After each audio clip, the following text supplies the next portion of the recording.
Hi, officer.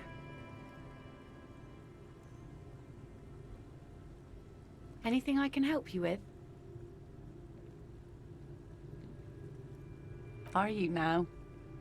There are a lot of law bringers around Martinez, but not a lot of law.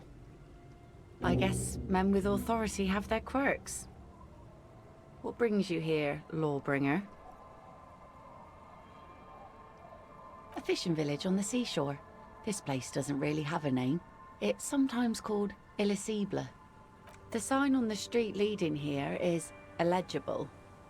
Has been since they built this place.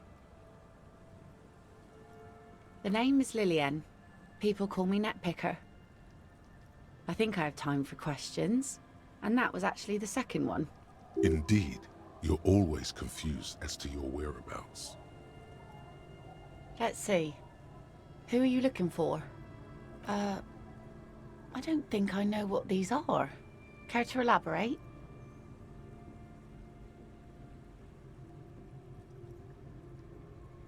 Aha! Like snowmen. Two old guys have been wandering around here, nose in sand, talking nonsense about snowmen and the like. Right. Not only snowmen, also green men, monkey men burning rhinos. You get the picture. Oh, you're getting it. And it is gorgeous. I don't really know.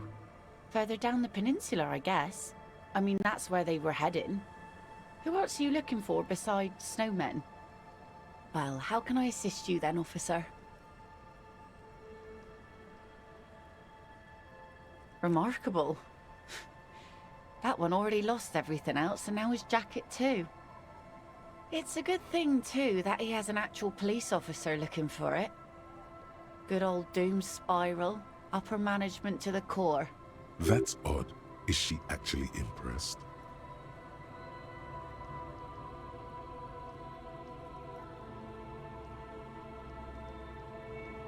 How sweet of you.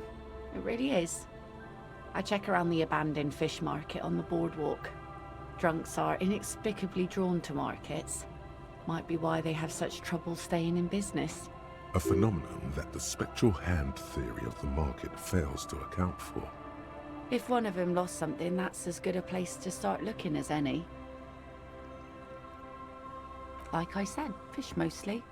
Sail the waves, take care of the kids, pick nets. Right now I'm tarring a little skiff.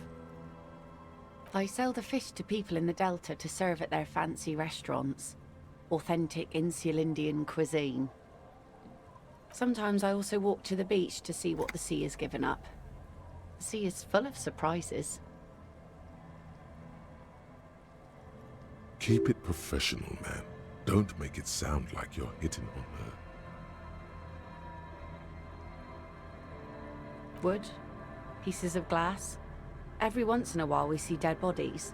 Human, animal, fish, other odd sea creatures. A mine washed ashore once. Bottles, drugs also. Lost cargo in general. Most of the time it's just wood and glass. All right. Major choice moment. You only get to ask one thing. It would be weird to say them all. Choose wisely.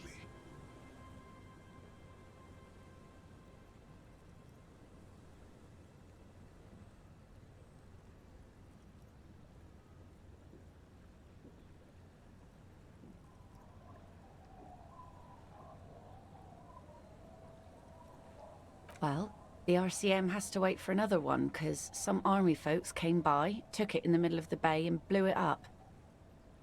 The blast was surprisingly timid for such a huge spiky thing.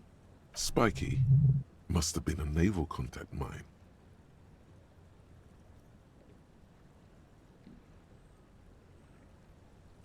Unfortunately, the factory sold this one with a 3-year warranty instead of a story.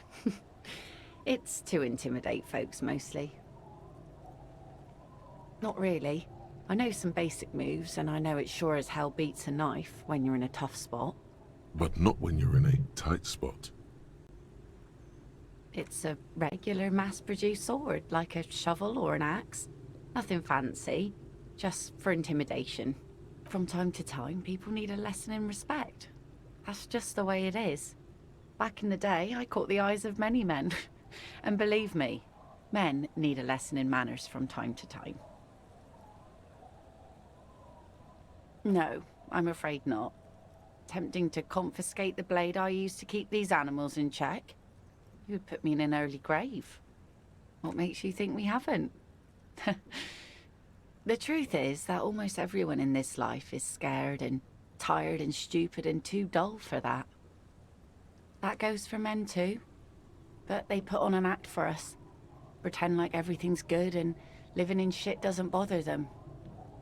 Like anyone falls for that. No one wants to talk about how frightened they are. But only frightened people are really dangerous. And plenty of them are dangerous. Some went to patch their wounds, their lesson learned. Others were more thick-headed. And one of them, I ended up marrying. Guess I enjoyed the way he bled. If it is, then why the melancholy? Gone. To the waves. The sea took him. It was a long time ago. He didn't respect the sea. Went out there, drunk like a skunk, and sure enough, one day the boat was found floating empty. The bloated corpse turned up 2 weeks later. Now, before you tell me how sorry you are for my loss, know that it was 4 years ago, and I've moved on. There's only so much mourning you can do for a drunk with sinewy muscles.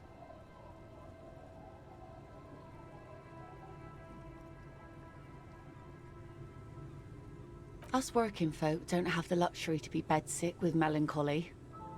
I buried him, mourned for an appropriate amount of time, and went on. Life didn't really change that much for me and the kids. This is neither a touchy nor a very interesting topic for her. She looks like she's ready to go on a date with another, better, drunk. Ask her. Both of you could need some action.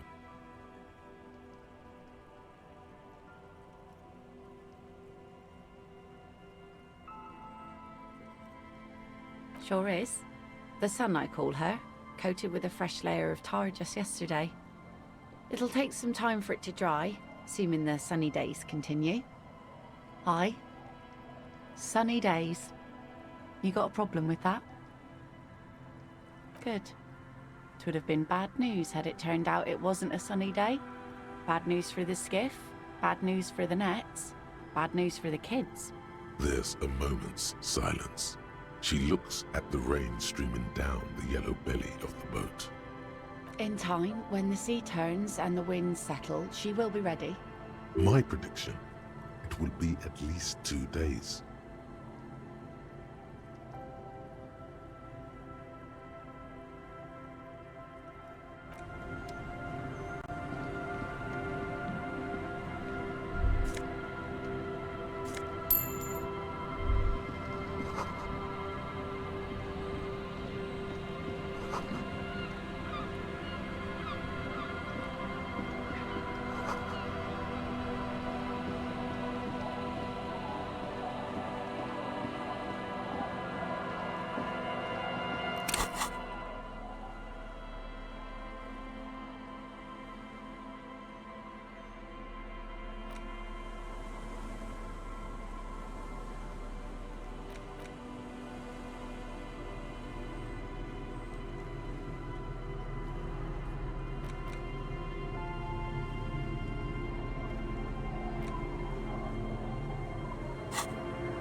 The worn map features your finger find. For a more detailed view of the map, go to your journal.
A shaggy-looking girl in her late teens or early 20s kneels on the ice with an electronic contraption in her hand. Hearing you approach, she looks up. Oh, hello there. It's cold out here, but she's not wearing a hat. She must be freezing. Everyone knows drugs make you invulnerable to cold. You bet this one likes to party. Huh? Maybe she didn't hear you. A little louder. So should you.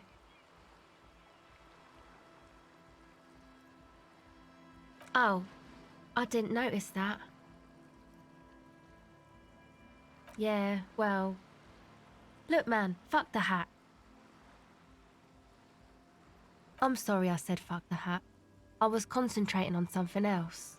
My whole family swears and it rubbed off on me. A cell. Her hair is dyed blonde, with dark roots showing. There's a coarseness to her features, some masculinity below that timidness. Why? Okay, it's Burger. A very common name. This is a portable recording device. It's for field recording. Low quality, but still. Actually, just one wire. I picked on it till the braiding came loose. The wire leads to a contact microphone. A contact mic records sounds from inside things, like this ice. Your mangled brain would like you to know there is a boxer called Contact Mike.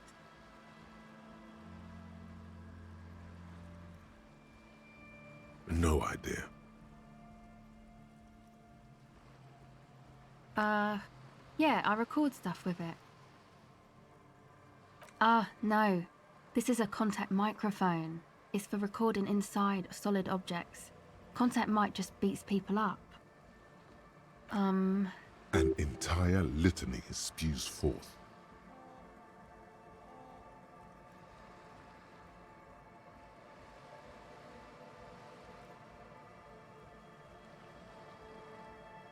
Man, you are one weird cop.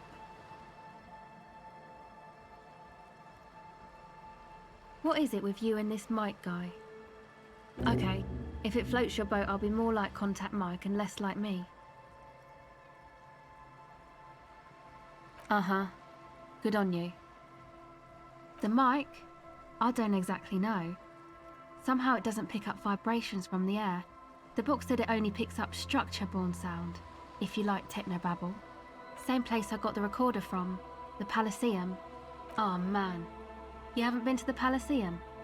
It's the coolest place in this whole drug-addled shithole. It's a music club and a synthesizer workshop on Boogie Street in Jamrock. Musicians live there, like real musicians. I once saw Arno van Eyck. Thinking about it really cheers her up. It's a long way from here, though. Oh yeah, guess you wouldn't know Van Eyck, or really be a Palaceum going kind of person.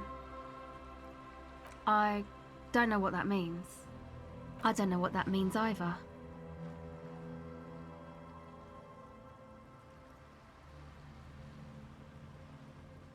That's cool.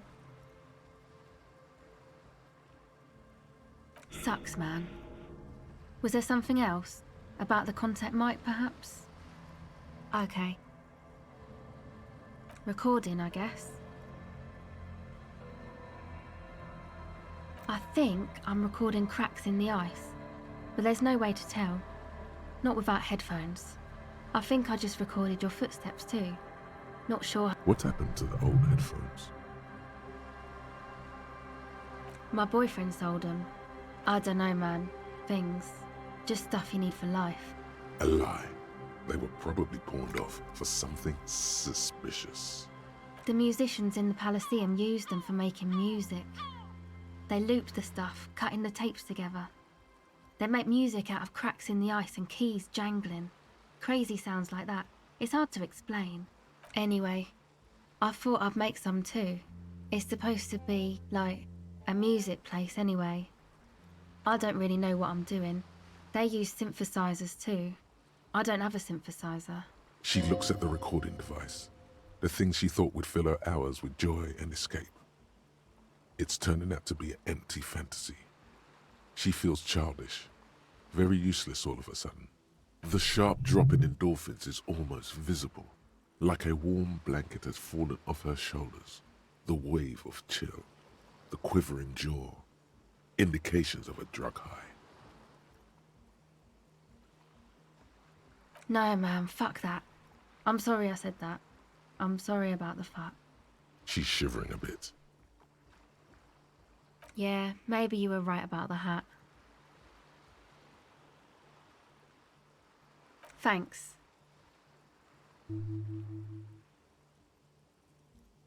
That? The boys think it could be a place, like the Palaceum or something. Stupid.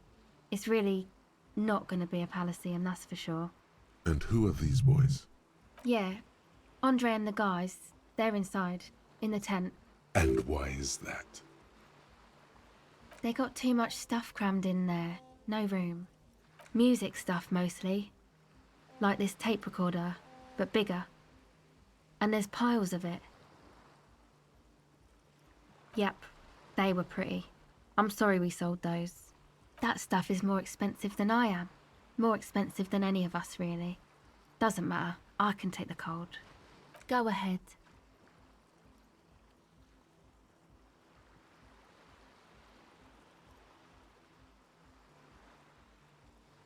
It's supposed to become like a club for anodic dance music, like that new style of synthesizer stuff they play at the Palaceum.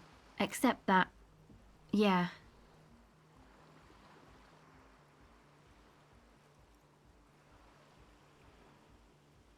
You know, anodic, cathodic, music that's made with electronic instruments. Synthesizers and tape consoles, microcomputers too. Anything that uses electricity, but isn't guitars. Also found sounds, stuff like that. This is an evolutionary step up from amplified instruments, which in turn are a step up from acoustic instruments. What comes after it, you wonder? A black-tinted nothingness? Or something finer? I know. It's not my idea. Andre and the boys found the place. It was supposed to be deserted, but now they can't even take it. Hey, don't get me wrong, but you're a cop, right? Okay, well, maybe you could talk to Andre and the guys, because there are some strange things going on in that church. If you're police, you should look into it, right? They're inside that thing there. Would be cool if you did. Was there something else? Go ahead. Okay.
Hello again.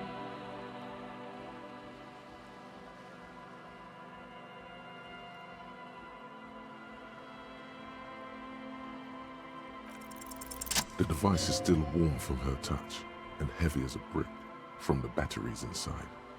The company logo, Omicron, adorns its yellow plastic cover. Inside, the tape is rolling. The girl looks at the device in your hands. She looks you in the eye, her pupils wide, surrounded by a ridiculous amount of makeup.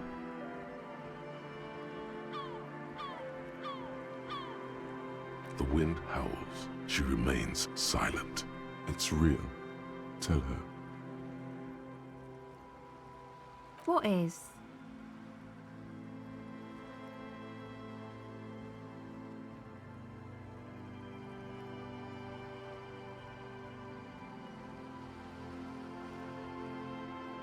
I know. I'll stick to it. So thanks, I guess, for the psych session. Maybe I can return it. What's been eating you, officer? Come on, I can tell. But, okay. Be a boyadero about it if you want to. What is it?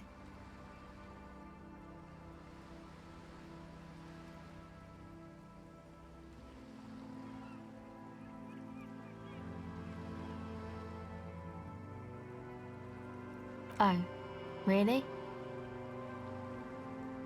So, the thing that's been eating you is the slow pace of social progress.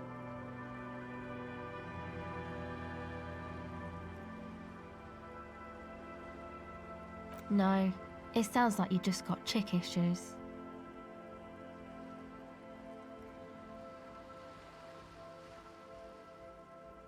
Okay, why'd you think that?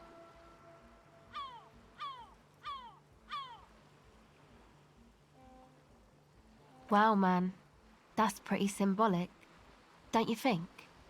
Okay, what else? There you have it then, chick trouble. Not political after all. Who was she? Really? You seem to be pretty upset about this chica. Are you sure you don't remember anything about her? Wow, man, that's some pretty strange shit. Are you sure the letters were for you? How come you don't remember, though? Is it like some selective memory thing? Man, when I get hurt, I just want to forget that shit, you know? That kind of selective memory. Yeah. Or it might just be some psych bullshit, you know? Königstein wank. You know, the psych thing they've got going on there. Rich people like it. People in Königstein are mostly rich.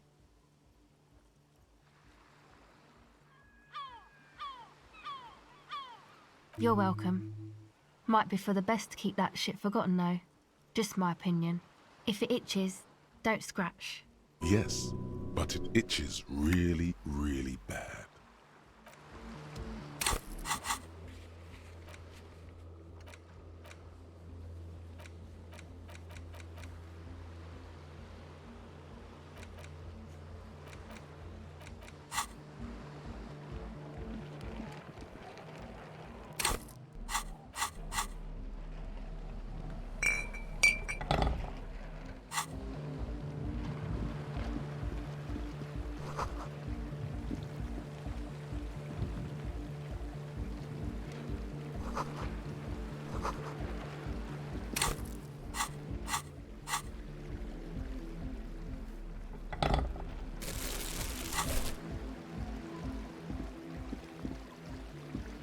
A pane of eternite has been planted into the snow. 2 poles are holding it up. Barely holding it up. It could fall over any minute. A stronger gust of wind might be enough. Looks like a makeshift bridge currently drawn up. The pane falls into the icy snow with a soft thunk.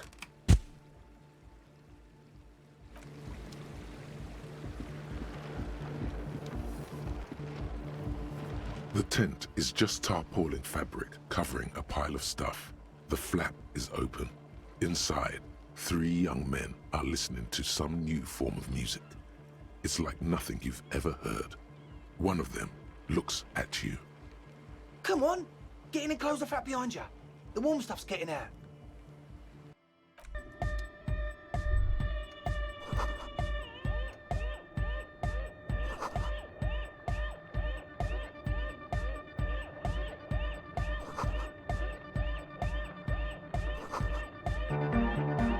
A young man with peroxide blonde hair holds up a Harman Walshy tape player, nodding along to the music. He looks at you with a knowing smile and says, Hardcore! Hardcore! Hardcore to the mega! Internally coherent.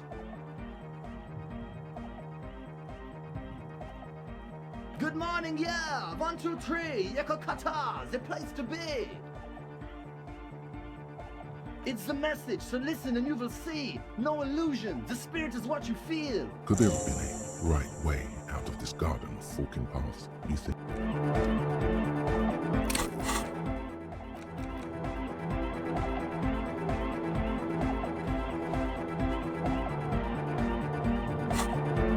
The young man This is hardcore. It's hardcore! Skibbity, skibber danger. I am the rearranger. Back to the hardcore! Hardcore! Yeah! This young man adds a capital G before the H in his yegs and args. This produces a guttural Gotwaldian accent and makes him sound more animal, more in it. Or maybe it's not Gotwaldian. Maybe it's Oranese. Probably an homage to Oranje, where Arno van Eyck is from, judging by his name. Could you be listening to an Arno van Eyck creation right now? You know about him? You know Van Eyck? Wow. The skinny wraith looks at you with some disbelief. So am I! So am I! Oh, is that why they call you Egghead? Because... Egghead to the mega! The K became the G! The boy became the man! The advent?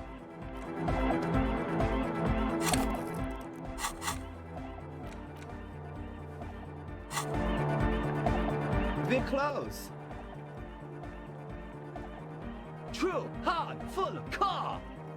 Hardcore! Hardcore to the mega! Here comes the night! We're true! Hardcore! Hardcore, internally coherent! All core! All right! Yeah! He furrows his brow as his very large head traces the sublime invisible movement of the music in the very real air of the stuffy tent. Hardcore! Ah! Is it though? But is it? I mean, really? I am the mic enforcer. I am the chicks checker. We're close. True. Hardcore. Hardcore to the mega. Internally coherent. All core. All right. Gotta get the people going. Yeah. Request. We're true. Hardcore. Hardcore to the internally coherent. All core. All right. Gotta get the people. I'm the party boy. It's my job. Hardcore party 25/7 beyond the winter's orbit style. There is a place far away in Cutler, beyond a certain latitude, known as Winter's Orbit, where there are 25 hours in a day. It is a tremendously cold place, abandoned to drunks and failed rock stars, full of Eternite, depression, and half-finished ski-flying hills. The Suru live there. We're close. True. Hard. Full. Hardcore. Hardcore to the meg. Internally coherent. All core. All right. He furrows his brow. Hardcore. The question is, what is the question? But there was a question? We're close. True. It's hardcore. Skibbity, skibber danger. I am the rearranger. True. It's hardcore. Skibbity. True. It's hard. Skibbity. True. Hardcore. Yeah. This young man, or maybe it's not got volley. The Y to the E to the A to the A to the A to the A to the A to the G to the H to the exclamation mark. Yeah. He missed one A.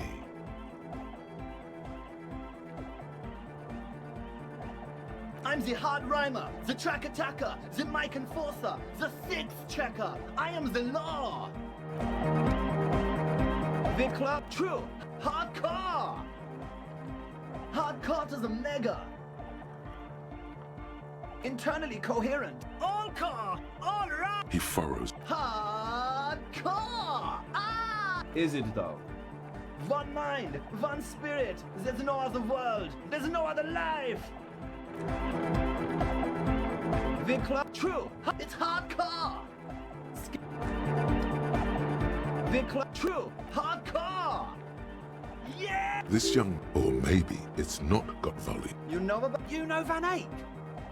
Good, good. The Advent. The true. Hardcore. Yeah. This young, or maybe. You know about? You know Van Eyck. Oh, the true, hardcore, yeah. This young man adds a capital, or maybe it's not. Yeah. He missed one A. It's nice to be important, but it's important to be nice. True, hardcore to the mega. Here comes the night. True, hardcore, internally coherent. Good morning, yeah. 1, 2, 3. Yakokata, the place to be. Yakokata is a hardcore place. An intricate system of irrigation networks pockmarking the earth. Intermittent seas of phosphorus mud, ripped tarpaulin fluttering in the wind. A pair of molten rubber boots also comes to mind. All in all, a truly hardcore place. True, hardcore to the mega. Internally coherent. All core, all right. He furrows his. Hardcore. Ah! Is it though? What is it? I mean, really? No, but seriously, I'm a bit worried it isn't. Don't be alarmed. Everything is okay. He isn't actually worried. Everything is still super hardcore. What he probably means is, it could be even more so.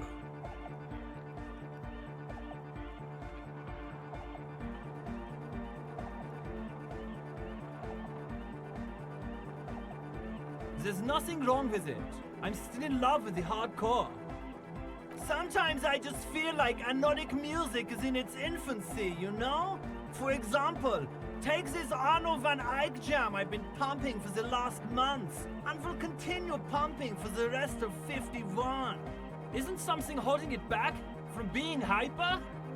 It's like it's only ultra. I think it's super hardcore, but you're right. It's not hyper hardcore. If anything, it sounds a bit proto, like it's not fully formed yet. You might be a moribund alcoholic and a failed cop, but you are pretty certain a thing cannot be both proto and hardcore. Wow! Culture cop! I think you might be right, but how could it become hardcore then? I know it in my heart, but cannot think it in my head. If this is not hardcore, how could anything be?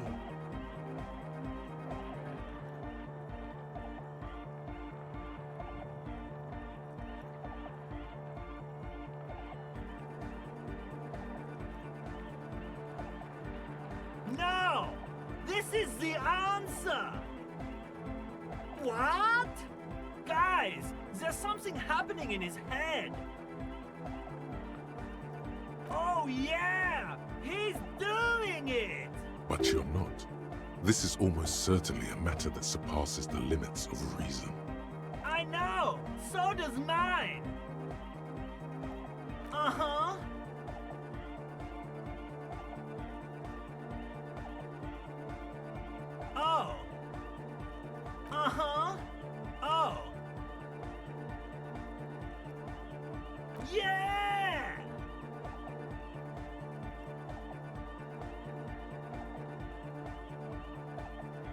no nation, but transnation. No war, but class war. Don't be a lunatic. Of course he isn't. Jermaine here just yells random things. Odds are, sooner or later one of them will come off as fault reading. Yeah! Revolution imperative! Unless you were thinking Revolution imperative right now. Anyway, I've had a similar thing happen with Eggs yelling. I know what you mean. Hardcore superstar! He's not a communist. It's just something he likes to yell. He picked it up from a tape jockey at the Elysium. She was a communist, though. Yeah! With a rebel yell! I can be a communist. If you want that, do you want me to be a communist? Please don't turn him into a communist. Oh yeah, turn him into a communist. Come on, it would be super.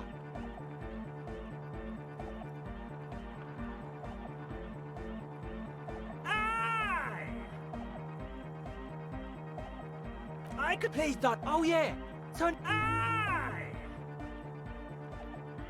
Communism rules the nation.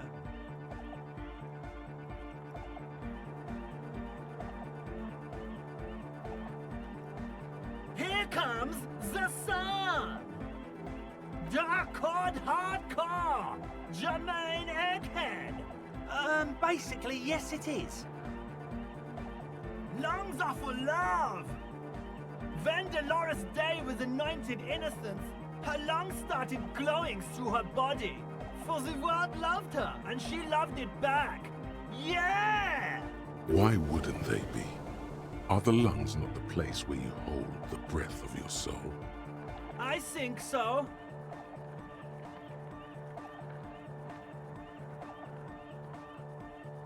Highly gaily. All right.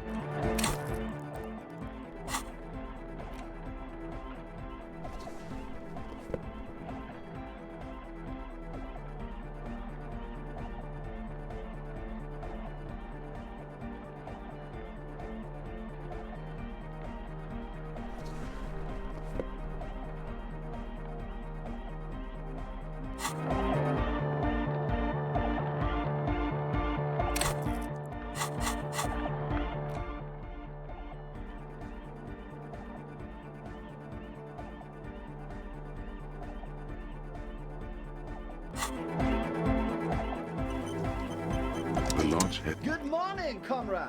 Yeah!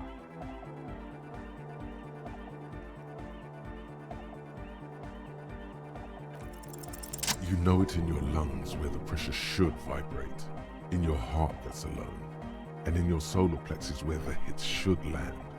So does every chordate animal. What? Wow, okay. We should start with the melody. But where would we get that stuff from?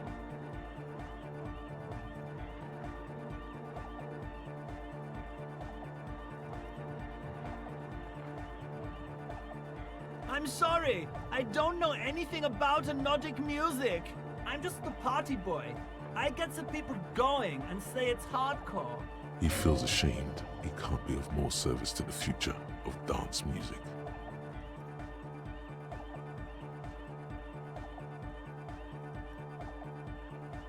The young man falls silent with appreciation. He even tries to contain his smile, as if it could hinder your investigation. Basically, what you need to find here is a tape with some banging music on it, so that Egghead could use it to remix Fan 8's jam. Yeah, maybe that street talker across the pawn shop has got some tapes to sell. That's just an idea. Anyway, that's all yours to figure out, Copman. Copman!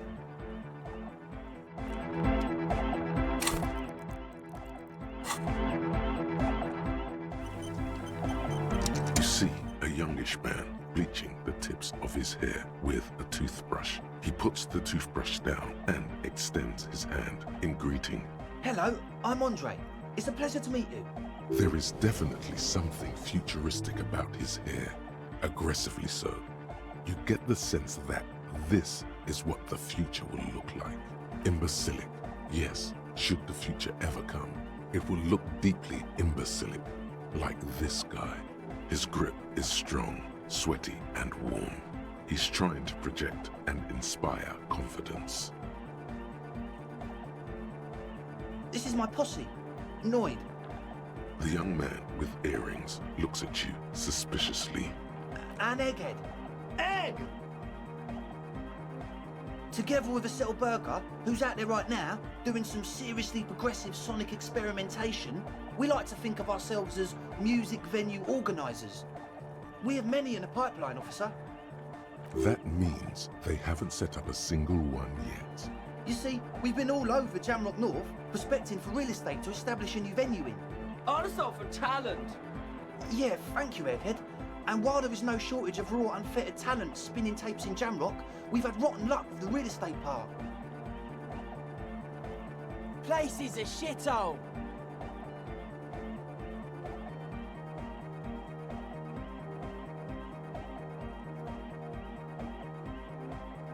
I apologise for my friend Noid's potty mouth.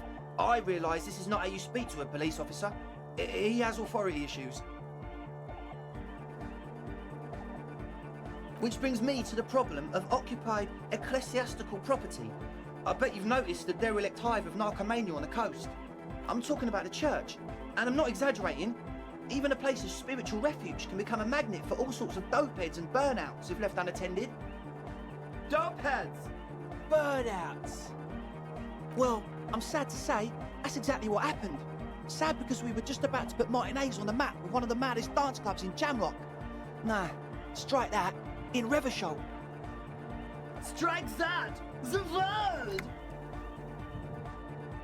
And sadder yet, because the dopeheads and burnouts holed up in there are the worst kind. He leans back a little, watching you with a steady, serious gaze, letting you imagine just how bad those dopeheads and burnouts really are. Good. This calls for an opinion. You're an expert in those.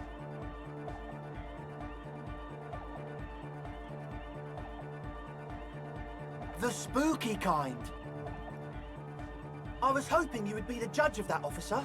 All I can say is, their spookiness is the kind that keeps us from restoring this church into a community centre and a place of spiritual refuge. Also, they don't eat or clean the building. Shit's gonna collapse. People just want to spin tapes without them spooking it up. Place has bad signs. No one can dance like that. Thank you, Egghead. So you're gonna look into it, right? It should be a police matter. Getting them out. Whatever spooky stuff they're doing, I'm sure it's not what the Ecclesiastes meant their property for. All right, man. Andre's obviously very happy you took him seriously. The whole tent is. The boys exchanged giddy looks. I asked Noid to install a measure against more drifters wandering in. A padlock. It's a temporary fix. Just something to contain the situation. I had to do it in an hurry. Not my best work, but it should hold for a while. Of course. Noid, give the officer the key. All right.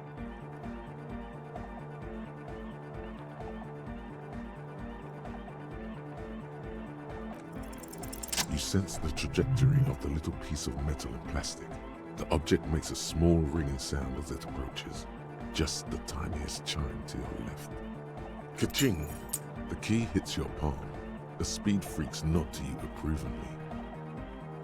The speed freak nods to you. Not long. Like a week, maybe? I'm super sure they're alive. I mean, come on. I'm at least 90%, maybe 85% sure they're still alive. Somewhere in the ruinous past that led you here, there was something called exams. You may have learned the term involuntary manslaughter there. Yes, I do. I listen to Channel 8 all the time. I know about crime stuff, and I assure you, officer, this is not what's happening here. I'm at least 80% sure they're alive. I mean, come on. Most people aren't ever that alive in their entire lives. I don't know. What does anything mean, really? Oh, yeah. I knew you'd get it. You're one smart cop. He nods attentively, ready to answer the questions of one smart cop. Sure, man. Tell us what you want to know. Let's do it. Truth is, I don't really know. None of us do. I don't even know how many there are. All we've seen are glimpses. Well, there's also the machinery. When I first scouted the place, back in February, it was abandoned, empty. Took some time getting the crew together. So about 2 weeks ago, we came here hoping to set the stuff up. Suddenly, there are all these strange machines lying around in there. One of them has wires running into bowls of water. Wires into water. Never seen anything like it. Andre, tell him about the feeling. Oh, and it felt like there was something in there with us, watching us from the dark. No, the other one. Which other one? I'm not as in tune with my emotions as you are, Egg. Felt like silence. Awful silence. Not exactly. We've just seen someone who we think is a woman go in and out of the church. A couple of times. And we felt someone or something eyeing us inside. But that's kinda it. Like, you aren't alone, you know? It wasn't quite human, if you know what I mean. Not human? As in a ghost? Do you know what he means? It was this dark shape climbing upside down along the ceiling, like some kind of crab man. Yeah, you know, the way it was climbing up and around the ceiling, like a crab. It was stalking a cell, exhibiting ambush behaviour. Odd. Crabs are usually marine creatures, and not known for climbing walls. Yeah, totally. I mean, I didn't personally see it. Estelle was alone that time, but I believe her. If she comes out running and says there's a crab in there, there's a crab in there. So he hasn't even been in there lately. Is he afraid? You should ask her about it, but be nice. Don't tell her you don't believe in the crab. There probably is no crab man. Don't let them draw you in with this nonsense. You should talk to Noid about that. I just got a distinct burnout and dopehead sign from them. Probably jacked up to some snuff station too. Probably, very likely. Well, honestly, I can't, but I am. This is a below-feeble attempt at avoidance. Basically, he is attempting to weaponize idiocy.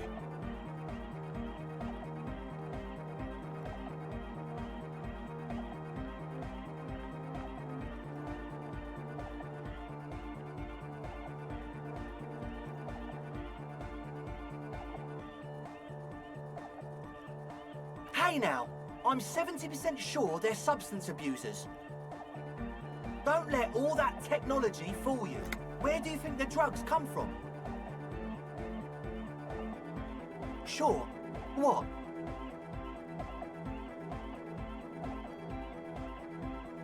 Oh yeah, that's a meteor and name for the founding party. Thought it'd be cool to use it. If you don't know what the founding party is, there might be a way to mask it with minor demagoguery.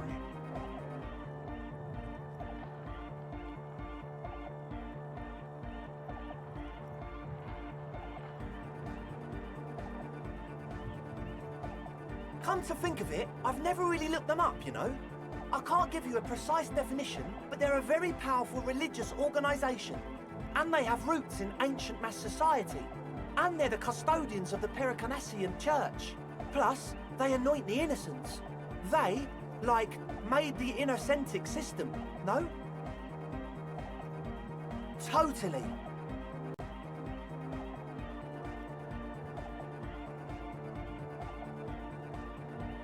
The Pericarnassian Church is about love. And Nordic music is about love. I got love for my Pericarnassian posse. Love is the relay out of death. We dance. Love is hardcore. Unity! Unity! Make some noise for my Insulindian posse. You feel it. The anodes and the cathodes coursing through you. Your big toe starts tapping along to the base, as if testing the waters.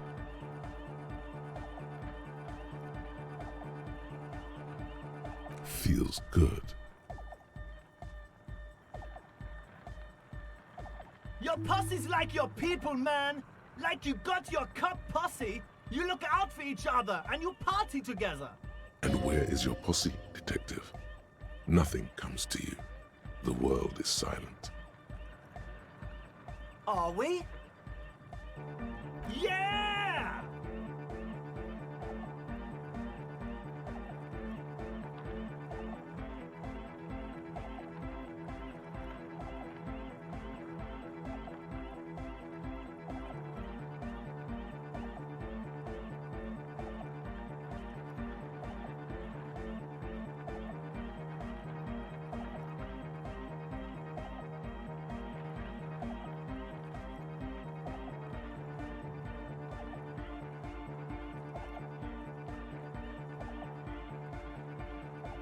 Oh yeah, it can!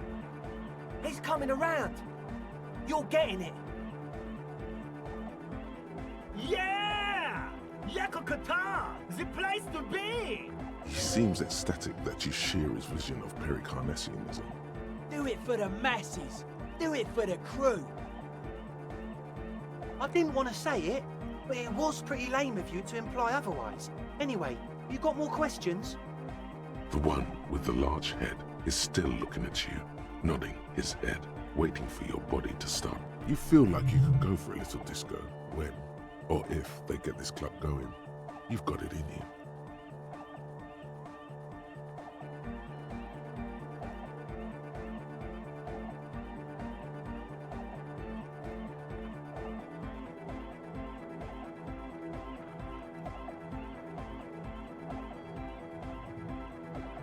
Yes. What? Yeah, good to have, bitch to carry. When I first scouted the place, I did some reconnaissance. I'm not sure the church even has running water. Oh. It's the one they sell at the fuel station. It's like he's lying to you, my liege. But he's slippery enough that there's nothing for you to grab hold of.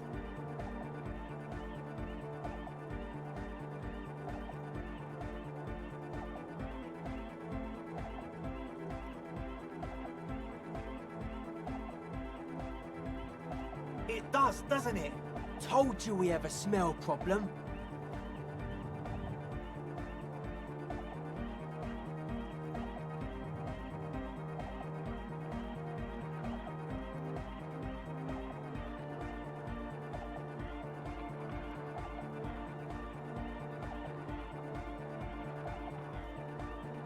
Ether?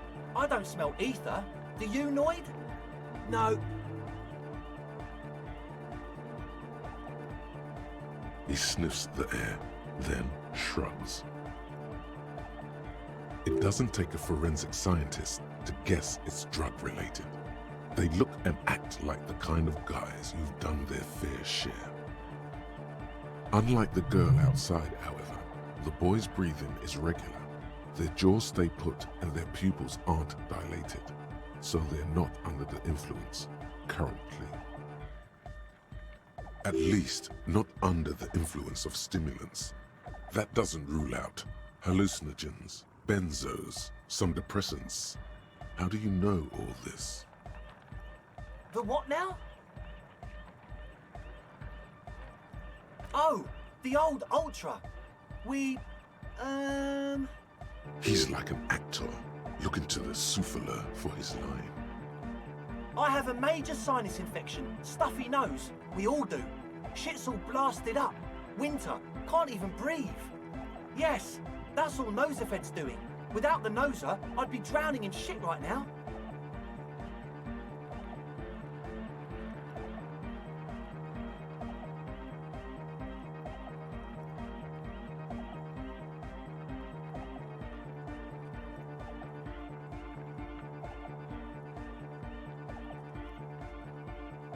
Nosefed is the shit.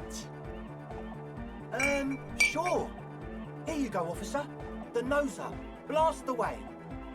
He nods enthusiastically, no doubt a little relieved.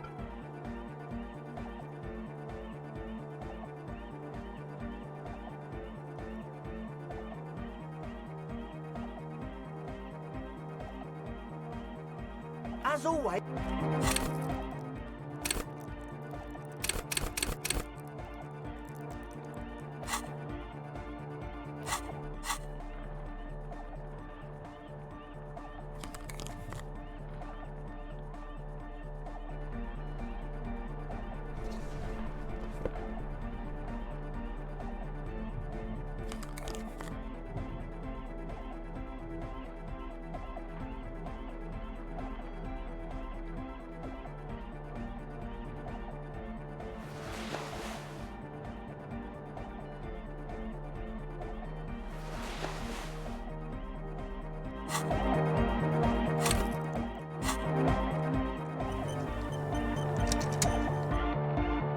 again.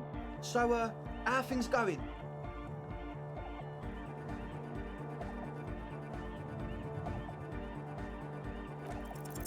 A number of things don't add up. Let's take a look. How about gather around, kids? The young speed freak puts down a busted capacitor and looks at you. The one with the large head seems very enthusiastic about whatever you have planned.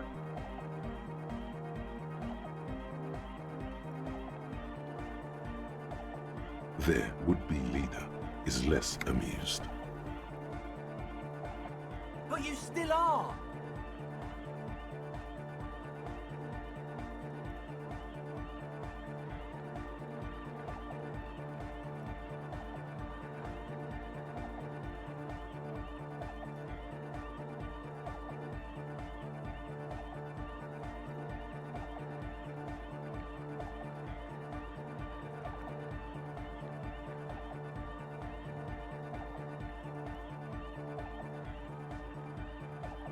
What happened?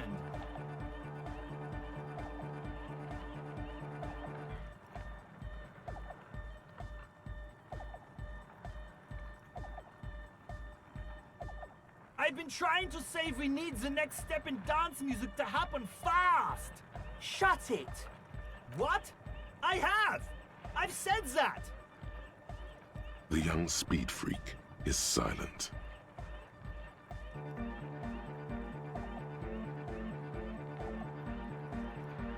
We don't need drugs to be hardcore. Shut the fuck up, Egg.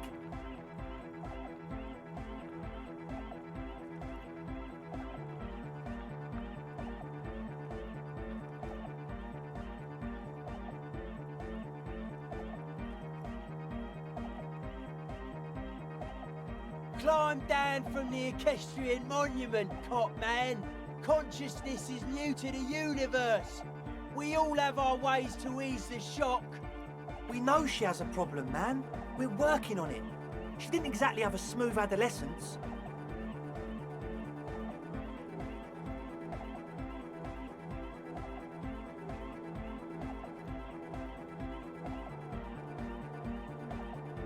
What exactly is it you know?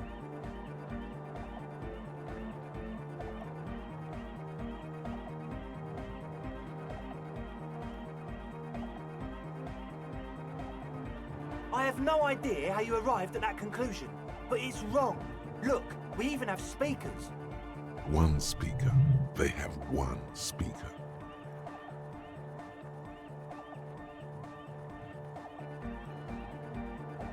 What do you mean, friend? It's a one-speaker system. It's monodynamic. You wouldn't know the first thing about sound reproduction in anodic music. Other speaker. This may be the brain damage talking, but you've definitely never heard of monodynamic or one-speaker systems. What do you know about spinning tape? Nothing. I'm sorry, but there is no lab equipment and no drug ingredients. He said it was for his nose. What more do you want? Likely pseudoephedrine, almost exactly the shape of ephedrine. Ephedrine makes you happy, and so does pseudoephedrine.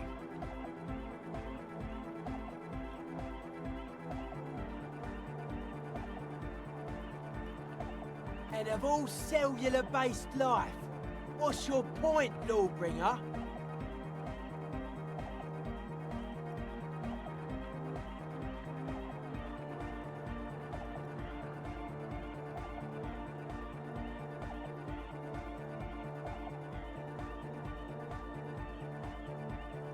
Make up your mind. First it's the sweat, then it's the ether. No shit. That's... Come on, that's... I meant to say, not true. What do you mean, do? There's resignation in his voice. He's almost ready to drop the act. It wouldn't take a lot of pushing.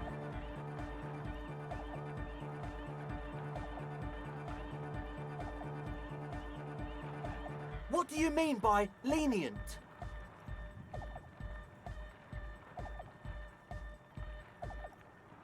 thinks for a moment, then opens his mouth, but closes it again, then finally raises his hands.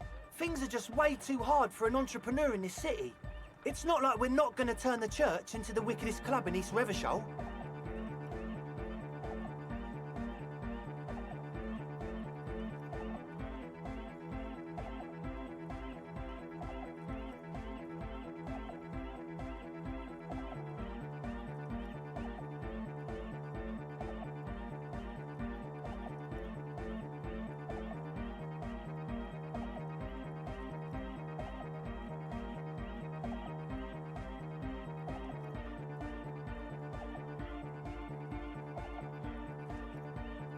Because we are! We totally are!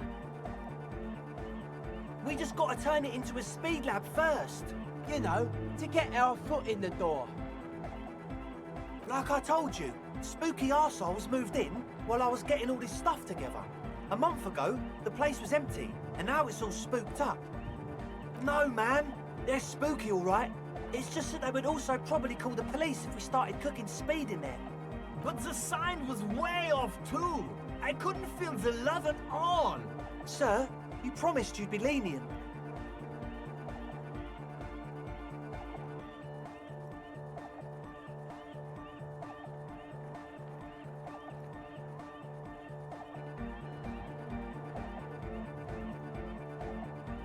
We can continue on an amiable path, right? No more misunderstandings, no more lies. Before you go, is there anything else you need?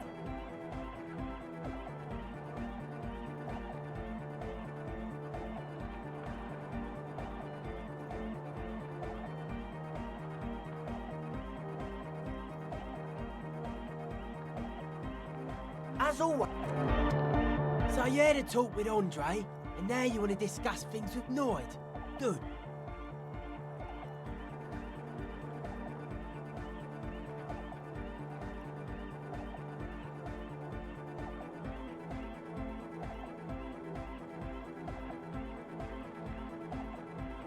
It's good you talked to Andre first. Gave me time to get a reading on your sign.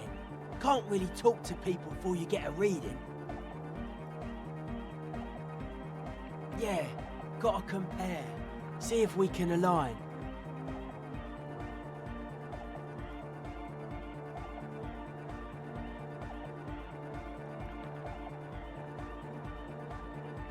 I suck at socialising, man. Even now, our sign synchronisation is way off. But I'll see what I can do. Weird stuff. Specialised. There was a data processor and some sort of long-wave machinery.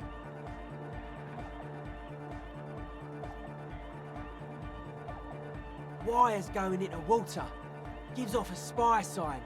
Or some fucked up Samaran science sign. You know, the kind that goes head first into the supernatural. The People's Republic of Samara is a product of Revachel's sister revolution on the Grad Isola.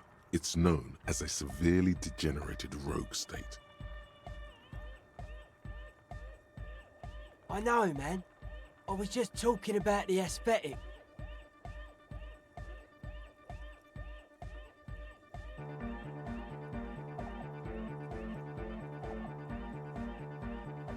Nothing's wrong with it. You should definitely be researched. You can still do sick shit with it, though.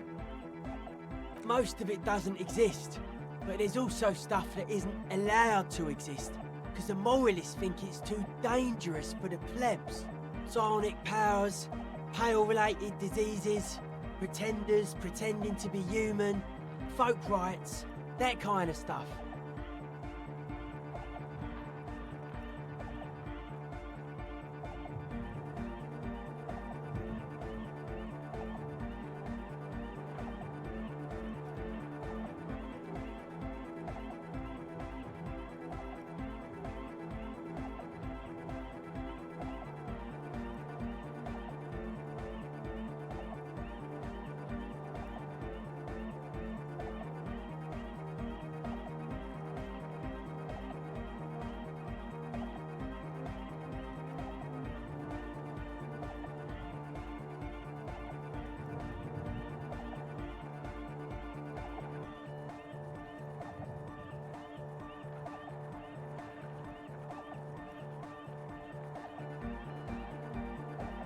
The hardcore aesthetic is esoteric.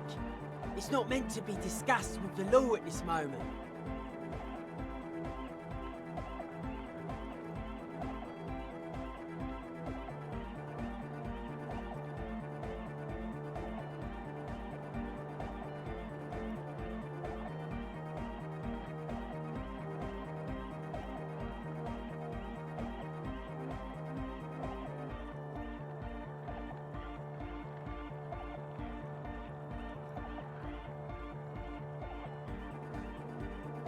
I can see that.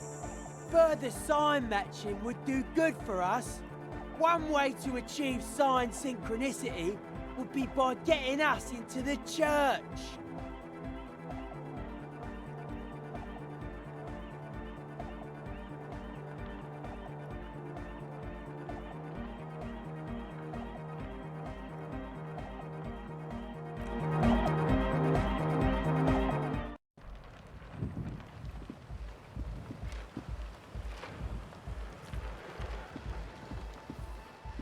The shaggy-haired girl kneels on the sea ice. She looks up as you approach.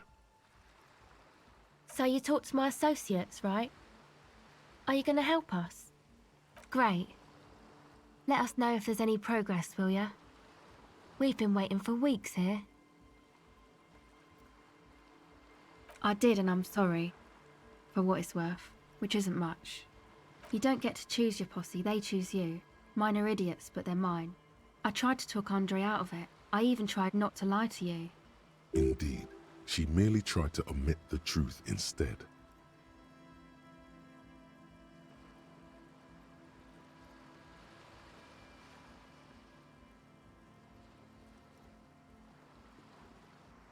Okay, but I still regret it. I should have been able to control them, and I will in the future. I promise. May I ask, what did you tell them? Oh, right. That's wise. Take your time. Oh, that. You're not going to believe me. There's no point in me telling you. She's less prone to blurt it out, crab man, than the others. Okay. I went in and I saw a woman next to one of those machines there. Noid calls it a mainframe. She was dressed like someone who's been raised by their grandmother, you know, strange old clothes. Had this absent expression, didn't say anything, just stood still. And then, you know, right behind her, a man crawled down the wall, upside down like a crab, down the church wall. I think the woman didn't even know he was there. He was completely silent. He stopped right before he got to the floor, then just hung there like that, looking at me, right at me. I fucking turned around and walked out. End of story.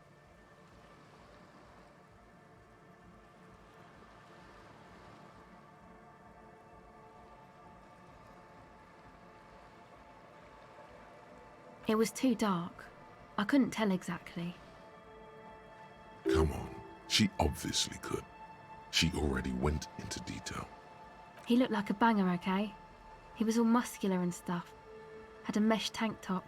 I know it sounds ridiculous, but that only made it scarier in a way. Yes, a banger, as in a mess gang member. I know what it sounds like, but that's what I saw. Why? I guess so. Anyway, what else? My associates? I haven't got much to say about them. Of course I do. I just don't tell people about my friends and who they are and so on. I don't provide information on them. To the cops. Me? I'm a silver bird. Don't know what makes you think it'll be any different later, but...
Heavy wooden doors, more than twice your height, stand shut in front of you.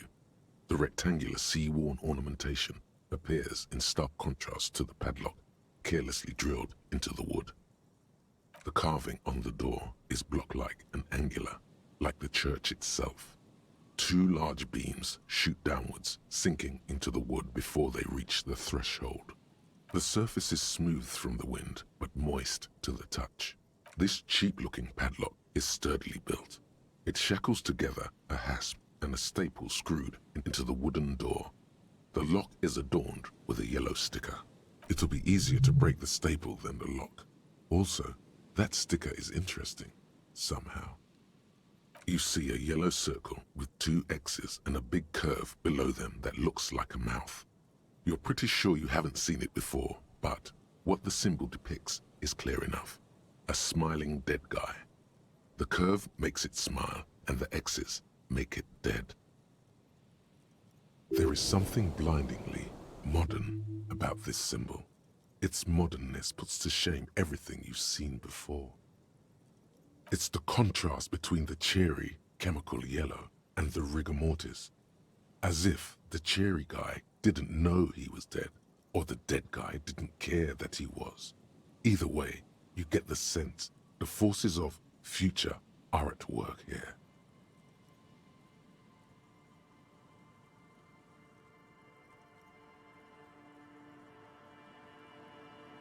This cheap-looking padlock is sturdily built. It shackles together a hasp and a staple screwed into the wooden door. The lock is adorned with a yellow sticker. It'll be easier to break the staple than the lock. Also, that sticker is interesting, somehow. Your hands are clammy from the sea air. The piece of sticker keeps slipping away.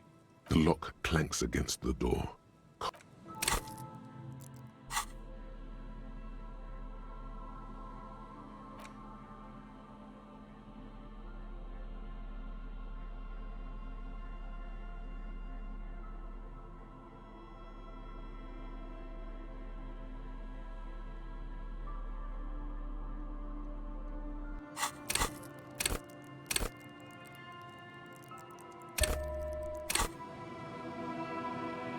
Heavy wooden doors, more than twice your height, stand shut in front of you. The rectangular, there's nothing like the sound of a sticker unpeeling. Now it's stuck to your thumb.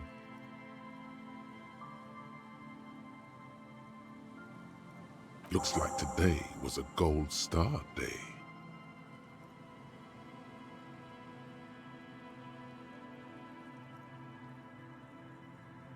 The lock turns easily. You hear a click as the shackle pops open. A great whoosh of air rushes into the dark innards of the church, as though rushing to fill a great vacuum in the heart of the city.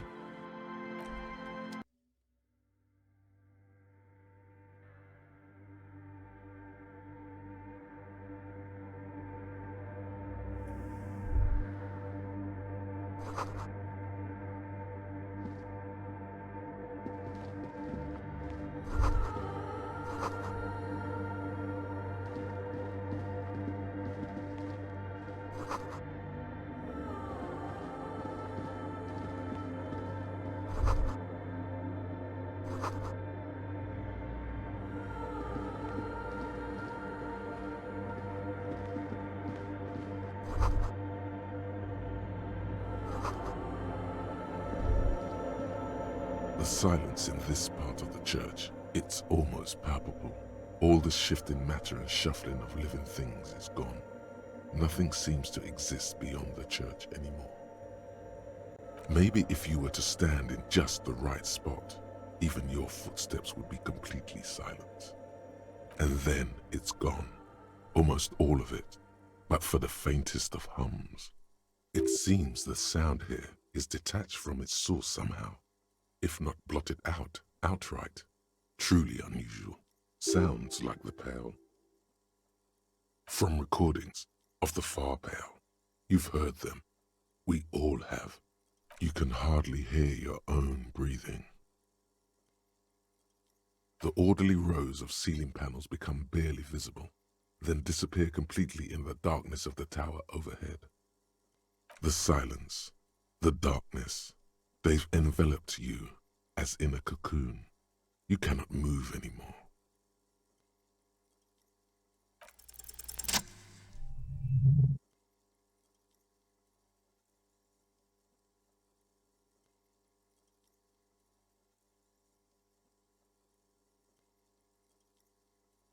It's like there's something moving up there. A shadow has emerged from the tower and it's making its way toward you through all the other shadows. It's not a shadow anymore, becoming more substantial as it gets closer. The shape of an animal descends. Oh no, you've lost sight of it. Where did it go? Yes, the darkness makes the ceiling feel infinitely far away.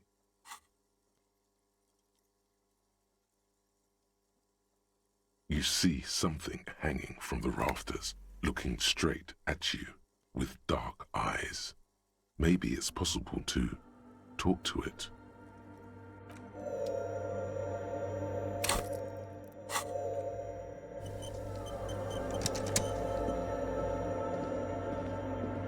The shadow is a man made of the same stuff as the carpentry of the building. He is studying you intently. The Crab Man.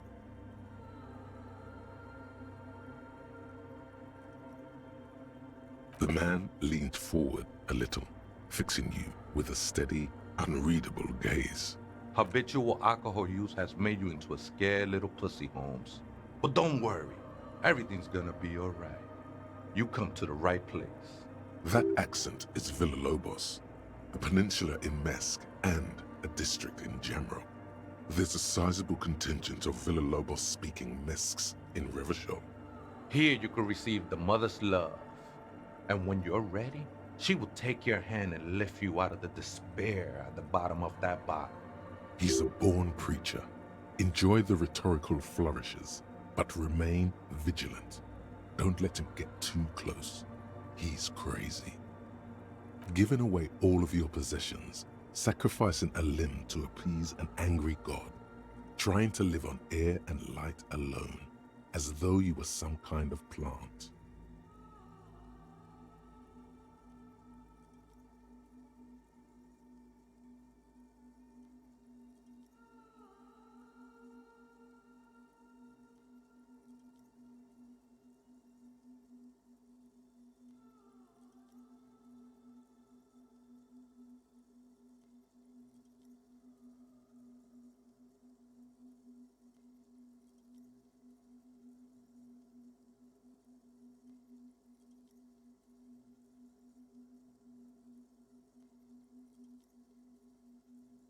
That's right. You've got to watch your own back. Hey, and what was that about the bottle again? You haven't even drank that much lately. Lay off it already. Shish.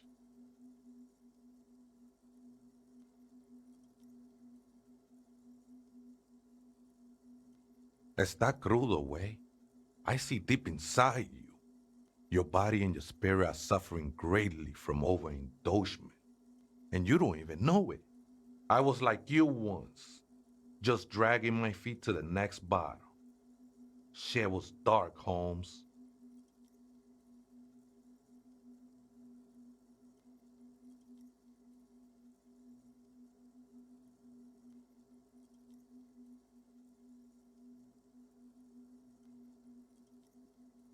It doesn't matter who I am, Way. I'm just bringing you the message of the mother's love. She don't want you to hang yourself on your own stubbornness. This is the Church of the Mother of Silence. You are welcome here. You have no idea what the fuck he's talking about. Is he just trying to throw you off your game? Whatever it is, he's quite confident about it. Just look how gracefully he sways. 'Tis not an act, my liege. Save him perchance, he hath deceived his very self. This man is a zealot. Never known myself to be a crab, but if that's the name you got for me, I won't stop you from using it.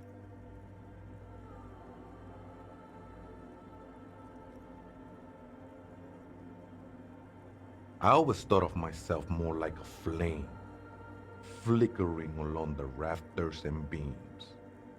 It may be that I gotta work on my technique. That's not the only technique he's working on. Look at those carved sculptures. And is that a satchel of tools over there? Sure am. Whittling wood used to be something I just did to busy my hands. Now I use those same hands in service of something greater than my own restlessness.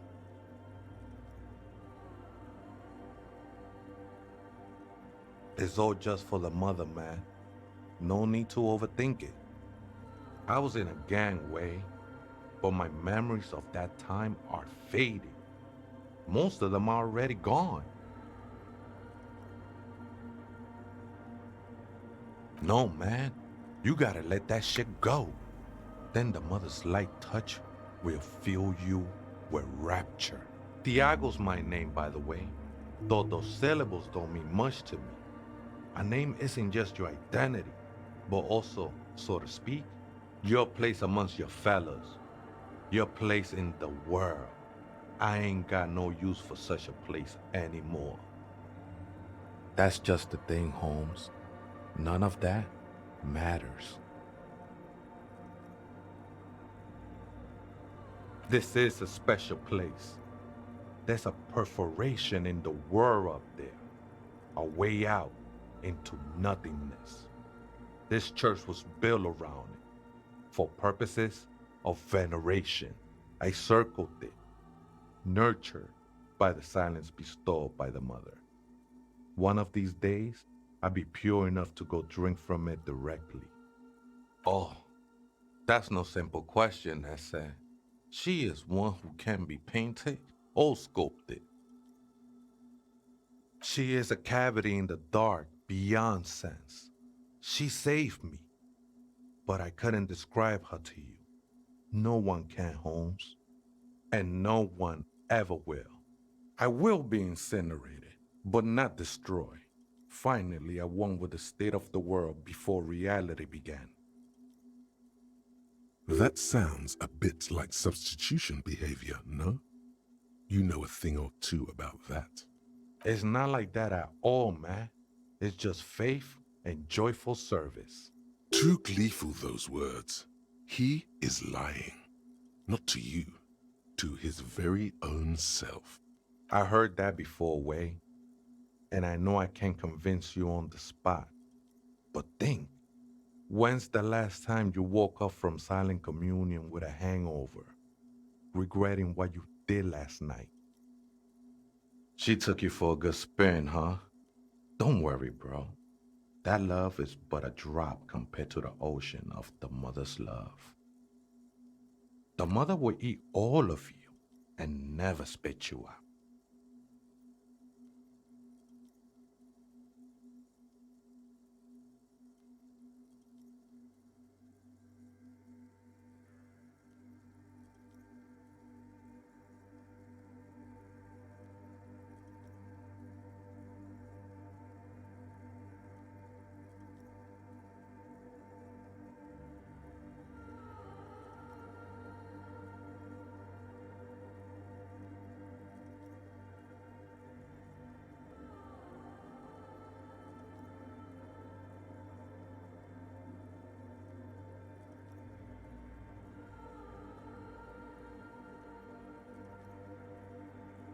I can see, and it saddens me. But devotion can save you. It saved me. I know it will take time. Don't sweat it. I'm a seraph, Holmes. I sing the mother's glory. I ain't from no Marietti, if that's what you're thinking. And the song I sing is silent as the mother. Marietti is a mesque style of music and dance, commonly seen at all manner of festivities, especially weddings. It's delightfully quaint, owing to its peasant origins. He lost his cool there for a moment. Seems you hit some nerve. Hard to say. I think I did some construction work here, back when I still had material worries. Up there, I realized what the true purpose of the church was. Been spending a lot of time here ever since. The past is nothing to me now, eh?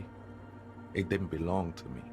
The sinewy figure lingers on the wooden beams, blending into the shadows. Police raid a while back. Not really, or at least I don't remember much of it anymore. The mother's love has done its job. That's what's so great about the mother. It looks like he truly doesn't remember. There's a vagueness to his sense of time. The ones in the tent outside, right? I see them. Guessing they're the ones who call me a crab. Probably scared of me. Nah, man. They look pretty funny. And I don't harm no one anymore. Anyway. Why not? They wouldn't bother me none. I'm usually way up there, imbibing. Ain't no music on earth that can reach where I go. Might even be nice to have some company. Other spooker? Oh, esa viejita es muy estudiosa. Don't know, Holmes.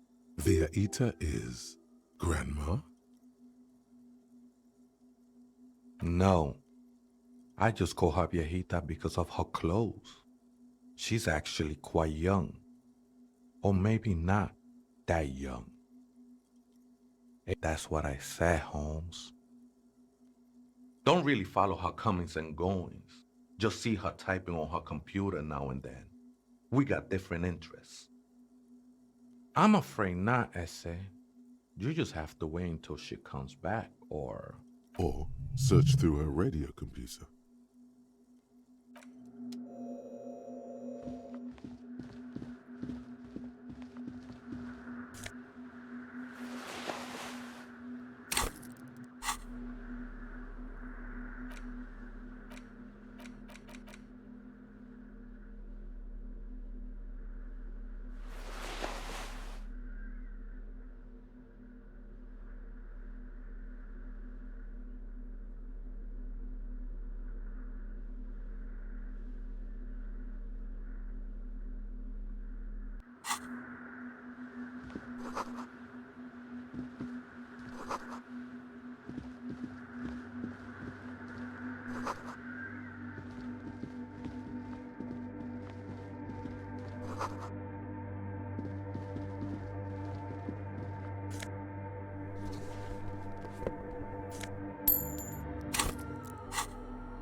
A machine stands in the corner, watched over by the figures on the stained glass window. It's turned on and quivering with soft electricity. Another radio computer. Could it be a connection to the one in the doomed commercial area?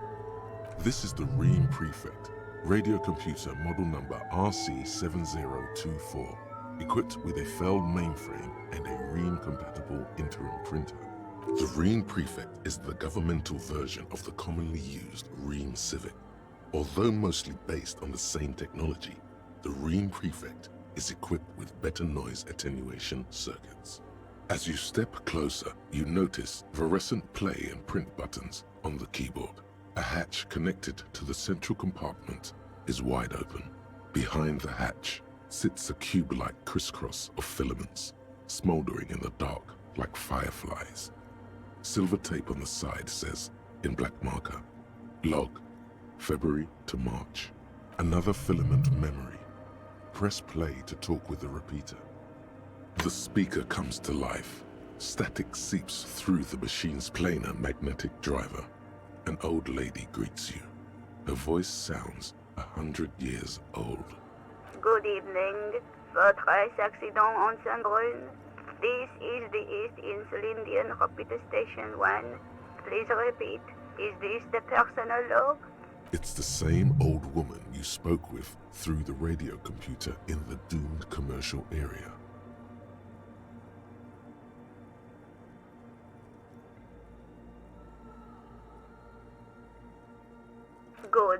Please repeat the password. Received. Votre accident. Is there anything else I can do for you today? Good, thank you. Please repeat. Is this the personal log? I have 2 machines registered to this company name in Martinez. One on Saint-Brun, the other on Rue de Saint-Ghislaine. Saint-Brun, that's the church. Rue de Saint-Ghislaine, the doomed commercial area. Anything else I can help you with? Good. Please repeat the password. Receive. Votre accident. The machine's keyboard, nothing happens.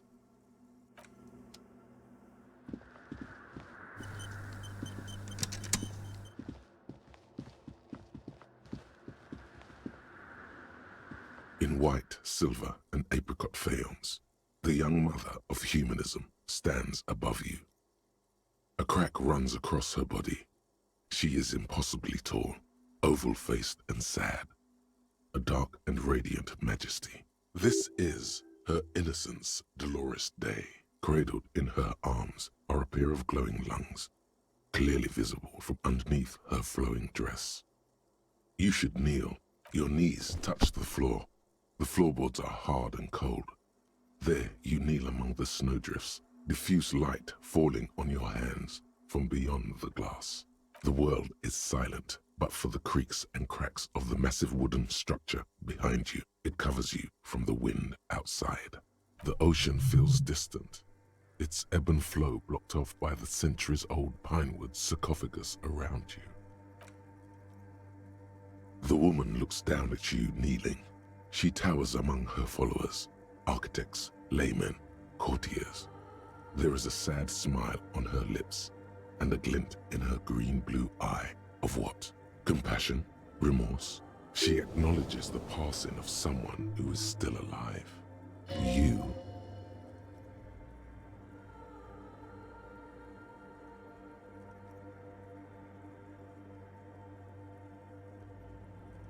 As that lonely word passes through your mind, you rise into the apricot-colored light of the window.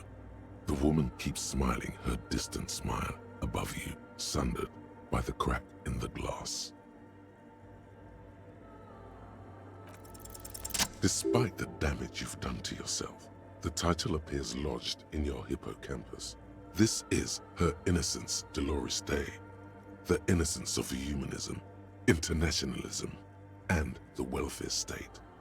Perhaps the most famous human being ever to have lived. No amount of Commodore Red can wipe her sad smile from your brain thing. It has survived the deluge and haunts you still, and will haunt you forever as it haunts all men. The highest category of historic individual, an embodiment of the world spirit. More, an innocence is elected to office by the founding party, a precedent that has taken place a mere 6 times in the entirety of history. The legal system of the Real Belt is built to accommodate inauthentic rule should it coincide with our time. An innocence is infallible. The decisions made by one are not decisions. They are inevitabilities. What would have happened anyway? Only accelerated, packed into decades instead of centuries. An innocence is a continuous, compressed event, a sacred human being. It is an honor and a glory to live when one is in office.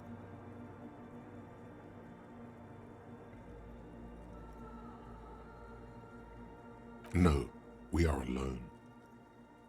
300 years ago, in the wake of the discovery of this Isola, the Insulindian, by explorers from the continent of Muindi, she is, among other things, the innocence of inter-isolary travel and the connected world.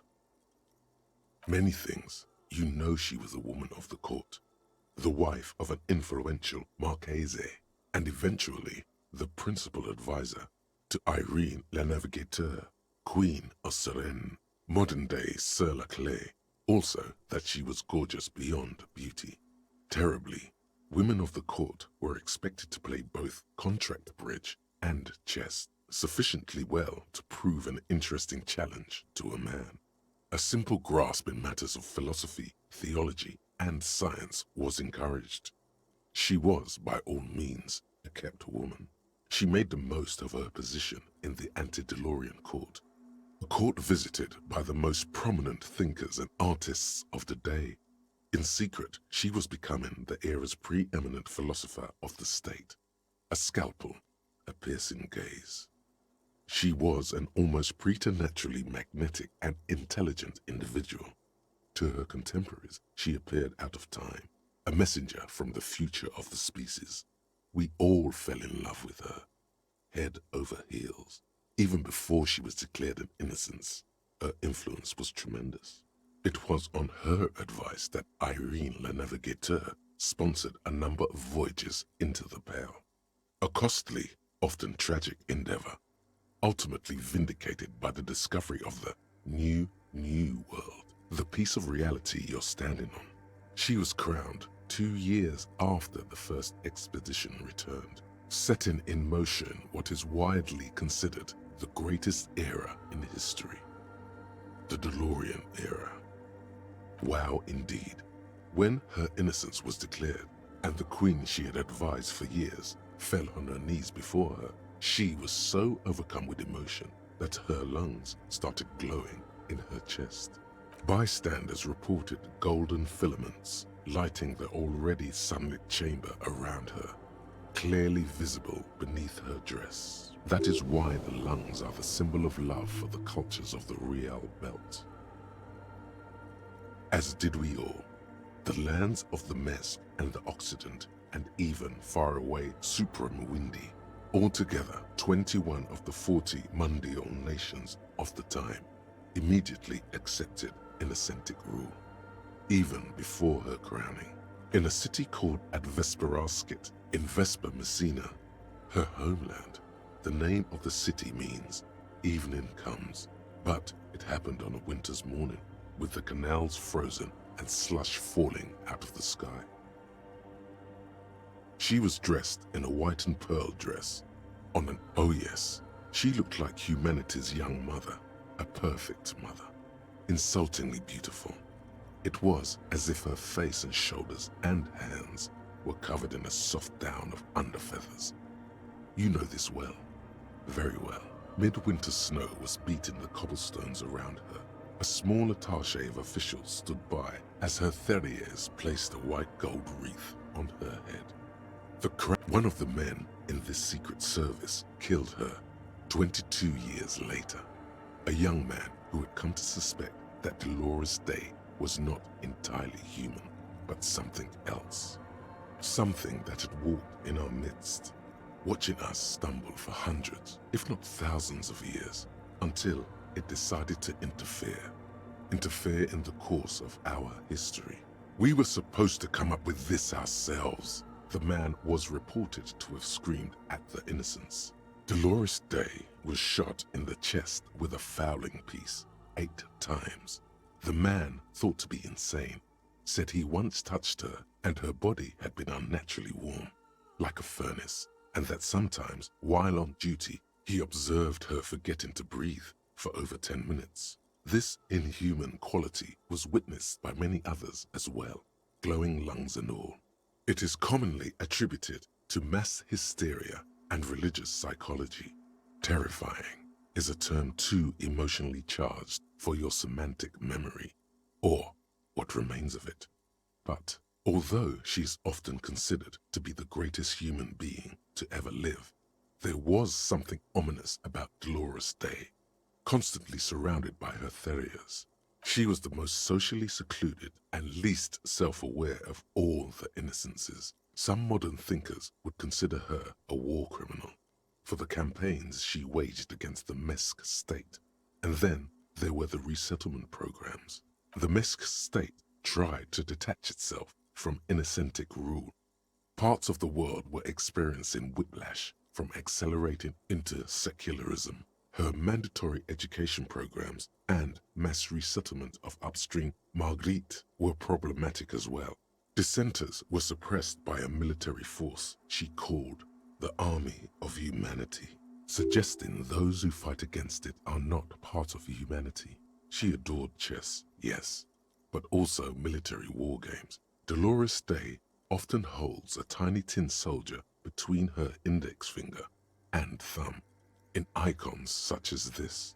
She was also blonde, the blondest woman you have ever seen, with green eyes the color of the Pacentic, mare interregnum. Little is known of her Marchese husband. It's as if he vanished from history after completing his role, which was to introduce Dolores Day to court. In conclusion, yes, there is something lonely, paranoid, and even terrifying that people seldom mention, but feel when they think of her. This subtle terror is part of her iconography. But she was not hell. She is the opposite of that, the wind of paradise, stripping away the covers from the heart of men. There you stand, below her once more, with your hands on your side, momentarily at a loss as what to do with yourself. A jigsaw of broken shards falls into place in front of you, a ghostly reconstruction of the stained glass window. Before it was shattered, there was an older woman beneath the younger one, and a text, a light motif below them both. Unknown. A motor carriage, a gunshot, someone falling into it, or maybe just hooligans looking for something to break. The escutcheon on her throne says, Irene the Navigator. She is depicted as an older woman wearing thick-rimmed eyeglasses, holding a golden Reichsapfel in one hand and a scepter in the other. This is the queen her innocence day advised. Above, she herself is whole. Small figures of wise men, common men, worshippers walk up the stairs to stand at her feet. Secret servicemen, farriers, stand in a row guarding her. It must have taken years to produce this work in all its dizzying detail. Below both women, in luminous black letters, Après la vie, mort. Après la mort, la vie de nouveau. And then along the left side, Après le monde, la gré. Après le gré, le monde de nouveau. After life, death. After death, life again. After the world, the pale. After the pale, the world again. This is the great leitmotif of humanism, a summary of the effect of the discovery of this isola, the Insulindian, on human thinking. A tremendous sea change akin to finding life after death. Could these words be the password that unlocks the filament memory?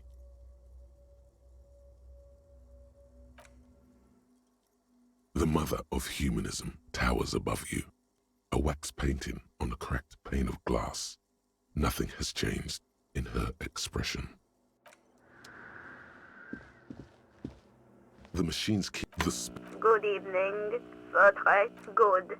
Please repeat the password. No. A hint system is not part of the... Still no. No. Can you push votre accident? Is there any... The machine's keyboard.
Hey, her Innocence Dolores Day liked little figurines, right?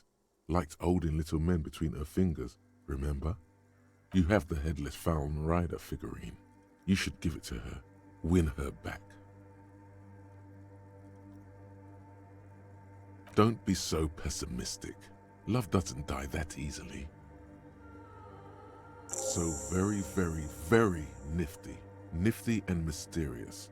This is surely what the figurines are for.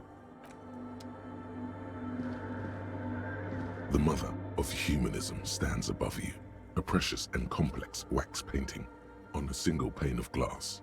A crack runs across the length of her body, her face oval and sad. Why? That does seem to be a problem.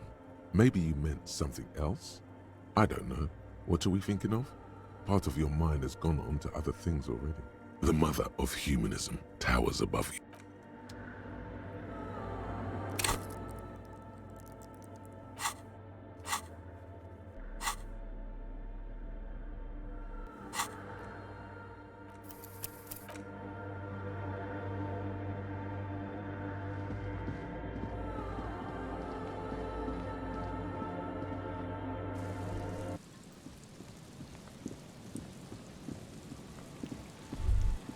Wait. Take a longer look at yourself and how you're reflected in that slick chemical rainbow. What do you see? Metaphor. It's always metaphor. This is more important than you. That's the blood of industry you see before you. The runoff from Coal City, further down the coast. The engines of fortune once roared here. Great wealth poured into Revachol, the Delta, as did smoke, waste, sickness, life. The engines stopped. The West Revacholian industrial base was dismantled after the war. Now, extinguished coke furnaces dot the landscape, a landscape despoiled by industry. Perhaps you could dedicate your life to cleaning it up, but you're a cop. You must concern yourself with different messes. Even so, it's pretty to think.